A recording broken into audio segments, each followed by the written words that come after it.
Prosecutors in 2 states are asking people to come forward with their sexual assault claims against R&B singer R. Kelly. In Illinois, the Cook County State Attorney's Office says it has received numerous calls from family members of alleged victims following the premiere of the Lifetime docuseries Surviving R. Kelly. CBS News correspondent Jerika Duncan reports. I believe I can fly. The Grammy-winning singer and songwriter is now under legal scrutiny in 2 states for alleged sexual and physical abuse of multiple women. Calls to investigate the 52-year-old were reignited after the 6-hour docuseries Surviving R. Kelly aired on Lifetime. I felt like a prisoner. Cook County State's Attorney Kim Fox is asking anyone with information to come forward. The recent allegations against entertainer R. Kelly and the recent Lifetime docuseries are deeply, deeply disturbing. She has been in touch with families from the docuseries who are looking for their loved ones. I hope and pray that the DA makes a move quick from out of Chicago or out of Atlanta, because at this point he may be leaving the country with these girls and whoever to try to flee from this situation. Timothy and Jonjolyn Savage, who were featured in the Lifetime series, say their 23-year-old daughter, Joycelyn Savage, has been brainwashed by R. Kelly, despite several videos she has made I'm in a happy place with my life, where she says she's fine. Kelly's award-winning career has been shadowed by sexual misconduct allegations for more than 2 decades. He was acquitted of engaging in sex acts with a 13-year-old back in 2008. I believe by the documentary has opened up a new era, and I believe it's power in numbers, and I believe it will be a conviction this time. For his part, Kelly has not commented on the latest allegations made in the docuseries, but Tanya, his attorneys say the allegations are false, calling them, quote, another round of stories. Jerika Duncan, thank you. Renee Graham is an associate editor and columnist at the Boston Globe. She's written about R. Kelly and how the Me Too movement disproportionately benefits white women. Renee, welcome. It's great to have you with us. As you know, there have been rumors about R. Kelly's behavior for years. He married the singer Aaliyah when she was just 15 years old. So why is all of this coming to a head now? Well, I think what's changed primarily is the recent docuseries on the Lifetime network called Surviving R. Kelly.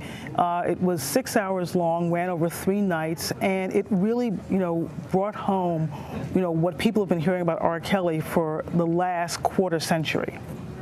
And so, do you think then, Renee, that the Me Too movement had a hand in allowing this series to get greenlit? I do. I mean, I do think that the R. Kelly accusations, which, predate what we heard about Bill Cosby or Harvey Weinstein or Kevin Spacey or any other number of men, I think they got a different kind of attention after the Me Too movement sort of took on this national prominence. And it made people, go back and think about all the things that have been said about R. Kelly all these years and essentially how he's been able to get around so many of these accusations, which, as I said, have been around since the mid-90s.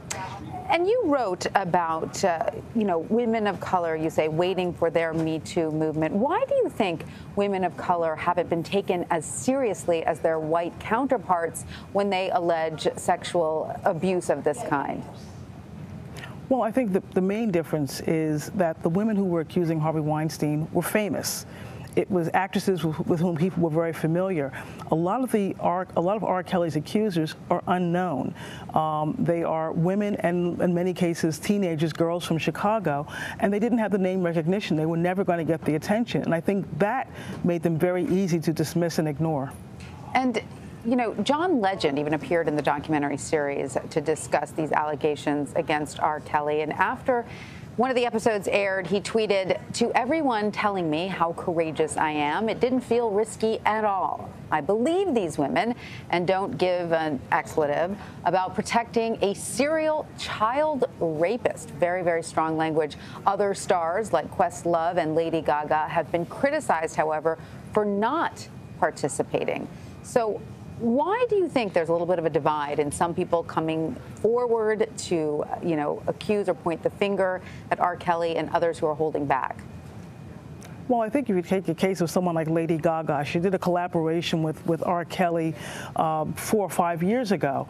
And this was well after a time when people already had heard the allegations about him, of him sexually assaulting and abusing girls and women. And people couldn't understand why she was doing that. Now that the documentary came out, people feel that she should have had to answer for that. And there were lots of other people as well who I know that Dream Hampton, the director, approached. She approached Mary J. Blige, she approached Jay-Z, she approached Erykah Badu. They all said no. And I think it's such a controversial topic, and I think it's not just what R. Kelly did, but what they knew about what R. Kelly might have done, and they don't feel like they should have to answer for his actions. Now, what would you say to people who criticize some of the women who initially came out and criticize them by saying, look, you're trying to attack and take down a successful black man, you know, you're speaking out of school. Why do you think some people had that reaction? Well, look, I mean, look at the history of the country and how often black men have been accused of things they did not do. You know, I think there's definitely a sense of the community wanting to protect its own. But sometimes there are people you got to cut loose. And I think R. Kelly is one of those people. I think it has been misguided to protect someone who's been pretty blatant about his behavior. I mean, you're talking about someone who married the singer Aaliyah when she was 15 and he was 27 years old. That's not in dispute.